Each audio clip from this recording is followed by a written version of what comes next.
The attention system is often affected after injury to the right-hand side of the brain. This leads to a condition known as neglect. Neglect leaves patients with a baffling syndrome, as if half their world has disappeared. And basically what they tend to do, which is descriptive of neglect, is they ignore one side of space. So, for instance, they dress one side of their body, they write on the right-hand side of the page, they miss things on the left-hand side. The stroke that Peggy Palmer suffered 10 years ago has left her with extreme neglect of the left-hand side of her world. Peter Halligan has spent many years testing Peggy to try and understand exactly what is going on in her brain. Sure, yes. This time, Peggy, I'm going to show you this picture of a cat, right. And I'd like you to draw it as accurately as you can. Right, okay.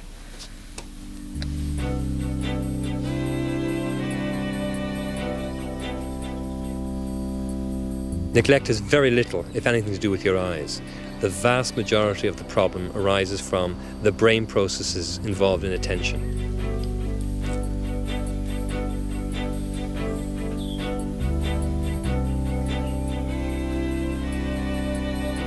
And your attentional system provides for where your eyes move.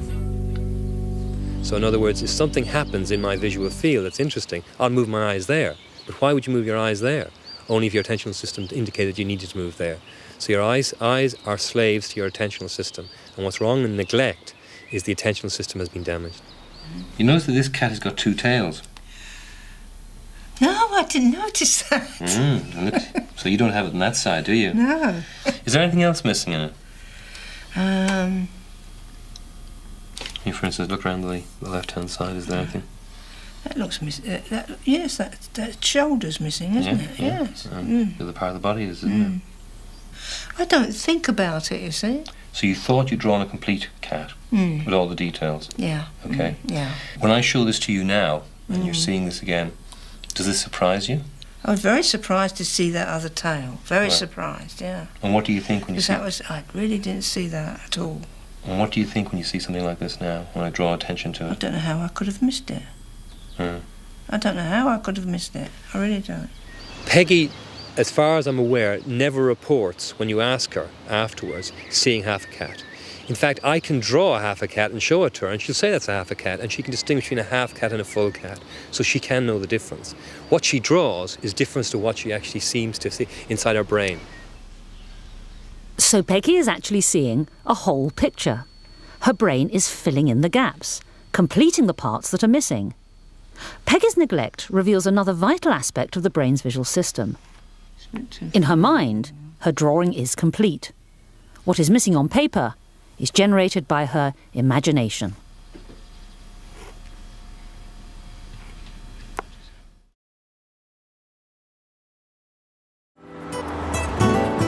I had a road accident when I was 8, resulting in some brain damage. So I lost all my vision to the right in both eyes.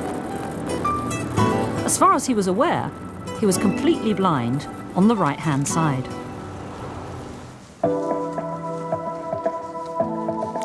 12 years later, while he was having his eyes tested in London, they discovered something extraordinary.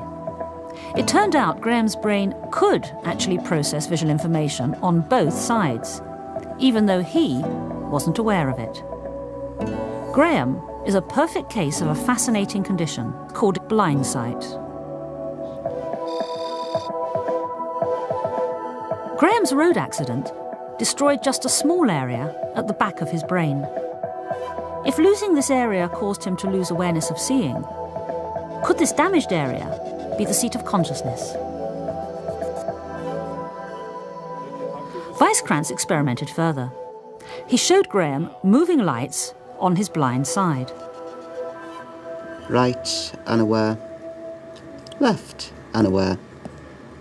Right. Bizarrely, although Graham says he can't see them, he can guess correctly what direction the dots are moving in. Unaware. I am completely unaware of an event occurring in my blind field, and yet in terms of which way it's moved, I get it right 90% of the time. Because that's a bit strange, isn't it? And I don't know how I do it. Right, unaware. blind sight is a condition in which one can respond to visual events without being aware of them. Okay?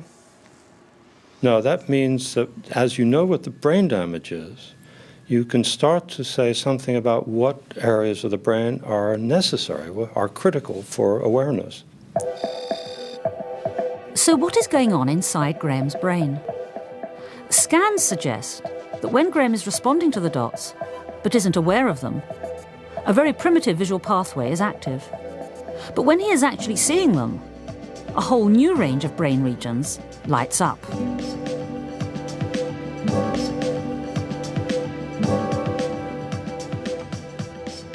We need lots of different areas for consciousness.